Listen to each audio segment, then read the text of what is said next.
Ashamar Kafuni, Akam Jirtu, Kabajam Totara to Horni Media, Kun Kopi Kenya Gongumi, Kara Horni Media, Silip Yatura, Kopi Gongumi Kenyarati, Oromon of Satimal Gongo, Ultimal Gungom, Akabi Kenjo Patimo, Uyara, Maltu Gumo Lekanjur, Kabadisini Danger, Kopikano Kopesun, Hangatum Ratsuolin Kanturu, Alisa Dabati, Isenista Wotun Horni Media, Hangatum Rokopikoti, Neolin Turan, Aferakoti, Ega Kopi Gongumiko, Uyaguyatin Sini Darbatura, Muyotalama, Kara Horni Media, Isin Darba, Intore Jura, Konoramo. Kabar itu fenjera, isinis anggat umur kopi kopi nawalin tura. Ega Oromia kisah terkasih spiak hijau pakai satu gujar arawat merat kabar di sini ada danger aja cura yokan. Kapti koto kofa yokan mu, onggomi koto kofa kisah nano amara kisah ti. Kongkolatan kuda aja, sababi malif akaguba manifi kasih semua hijau pakai ekstra kisah satu gujar olman sani malin oleh kanjeru. Kabar di sini ada danger anggat umur kopi kopi nawalin tura. Ega kapti koto kofa kan kisah ti yokan mu tegrai kisah ti ya konkolatan jah kuya kalesa gubachun sa niyar tama jechura konkolatan kuniga kama kamin kama motomating guba manimo kama fintali yamara yo kamfano ting guba makanjur kabati sini danger kana kesa tika eka guya kalesa konkolatan kuraja kesuma salit afi meshale gara-gara kasmas munya tafi kasmas kuduram muduram dabate dema kanture jechura me makinan kunyo kan konkolatan kuniga gondore gara bardar imalature yo kan dema tore jechura kesuma bayina makinon ni bayin makino to kuraja kesa makina muras ni salit abate dema kanture jechura kana ratiga kama fintali yo kan mo warana fano jechura kan achitti tidukase yo kan mo gomma sani tiga fasan rasa sadukasani gomma bobaye salit achike jiru fi koda gara-gara kan konkolatan sumbatu gube jira jechura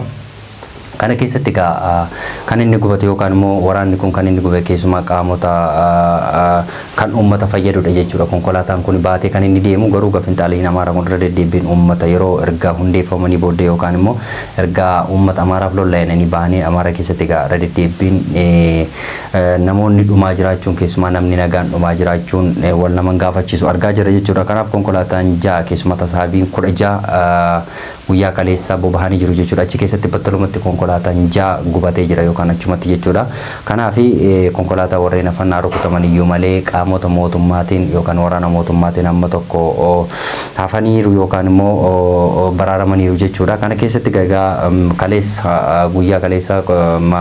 waluma galaga qabeenyi gubate jedhamu naanno miliyoona 100 olitu naanno amara kesatti fintali amaratin gubate yo kan barbada jechura konkolata dabalate jechura kana konkolatan kun gondorera gara bardadatti tonni tajaajila gaggeessaa jirudha qaamota faannootiin ganin gubate jechuudha sarara darbee ammas achi keessatti turistoonni biyya alaarraa dhufanii gondoree keessa otoo deemaa jiranii akkasuma fintali yamara yo kan faannootiin qabamuun ni yaadatama guyyaa har'aa jechuudha kanaaf namoonni lama lubbuun isaanii darbanii jiru reebichi hamaan erga irratti qaqqabee booddee akkasumas paaspoortii isaanii irraa saamanii fi akkasumas immoo doolara 6,000 irraa saamanii jiru jechuudha kanaaf rakkinni kun keessuma naannoo amaaraa keessatti saalaan itti fufee jira akkuma oromiyaa jechuudha yeroo dheeraaf akkasuma erga fintali yamarachi keessatti hundeeffamanii booddee qaamota garaagaraa keessuma warreen daawwannaa yookaan warreen turistii fi dhufan illee nama lama sani qabeenya achi keessa jiru saamanii jiru jechuudha kanaaf rakkinni kun irra deddeebiin achi keessatti raawwatamaa turan yaadatama keessuma karaa qaamota mootummaa yookaan mugama raayyaatti sabiyaatiinis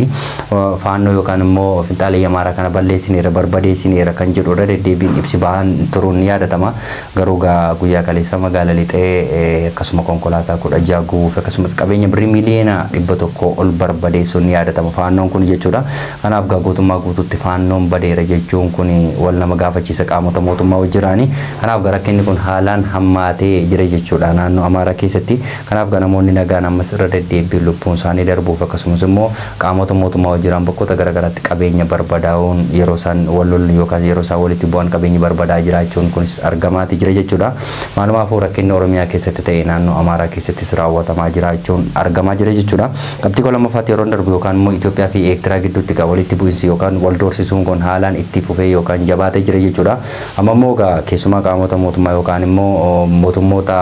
Awurooppii dabalatee walgahii gaggeessaa jiraachuun ni yaadatama. Guyyaa kaleessa Siwiidinitti waa'ima Eertiraa fi Itoophiyaaf walgahii turuun ni yaadatama. Keessumaa loltoonni Eertiraa Itoophiyaa keessa galanii jiraachuun ni yaadatama. Keessumaa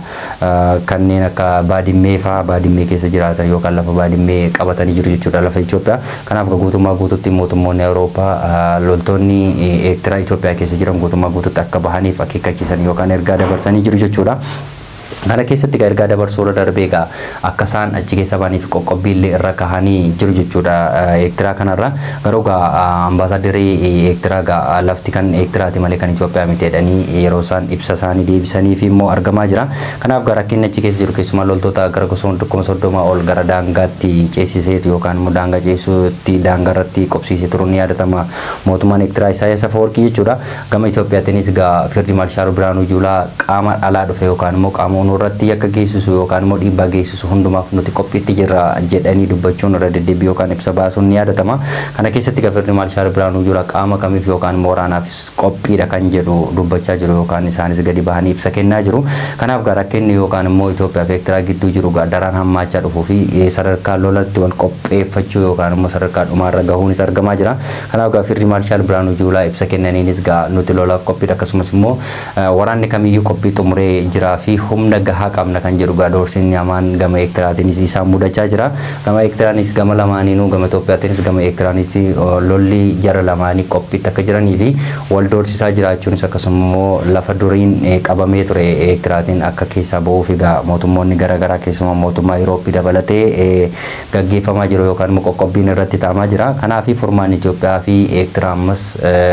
gara lolaatti deemaa jira malee gara nagaatti deemaa jira hin fakkaatu. Kanaaf gara fuulduraatti waan walumaan ta'u kan laallu ta'a jechuudha. Akkasumas Oromiyaa keessatti immoo keessumaa waraana bilisummaa Oromoo fi mootummaa gidduutti bakkoota garaagaraa keessatti uummanni Oromoo ammas kan uummanni qulqulluun darara guddaa argaa jira. Akkasuma Wallagga Lixaa fi Horroo Guduruu dabalatee bakkoota garaagaraatti mana gubaa jiraachuunis argamaa jira. Guyyaarraa immoo godina Horroo Guduruu naannoo Amuruutti mana gubanii yookaan immoo qaamni mootummaa yookaan finxaaleeyyii jenne otoo hin taane dur finxaaleeyyii gubaa ture. Amma immoo qaama mootummaa keessaa warreen raayyaan ittisa biyyaa ta'anii mana uummataa shaneedhaan yeroo isaan gubaa jiran mul'achaa. Kanaaf kan achi keessatti ta'aa jiru keessumaa Horroo Guduruu keessatti qaama mootummaatiin kan raawwatamaa jiru uummata nagaa irratti akkasumas milishaa qallabuu jedhamee bakkoota garaagaraatti rakkinni guddaan uummata irra gahaa jira. Akkasumas Wallagga Lixaatti mana gadi baasanii gudeedoon kun ammas haalaan jabaatee itti fufee jira jechuudha. Kanaaf godinaalee Wallagga Arfan keessattis haala hamaatu gaggeeffamaa jira. Amma immoo bakkoota garaagaraa keessumaa godinaalee Oromiyaa 11 keessattis bakkoota garaagaraatti keessumaa bakka waraana adda bilisummaa Oromoo jira jedhamee shakkamu keessatti uummanni nagaa qeessaaf qabeenya isaarra kan jiraanneef gama mootummaatiin rakkinni hamaaf dararaan itti fufee jira jechuudha. Maalumaafuu biyya keenya Itoophiyaaf nagaa hawwina uummata qulqulluufis qeessaaf qabeenya isaarra akka jiraatuuf nagaa isaanii hawwina. Egaa kabajamtoota daawwattoota Horni Miidiyaa qophiin gungummii qo'arraa kan hanga ammaatti daawwatattan ture. Qophii kana qopheessuu hanga xumuraatti waliin kan ture Alalisaa Dhaabaati. Qophii gungummii biraan hanga walitti deemtu immoo qophiin Horni Miidiyaaf waliin turtii gaarii qabaadhaa.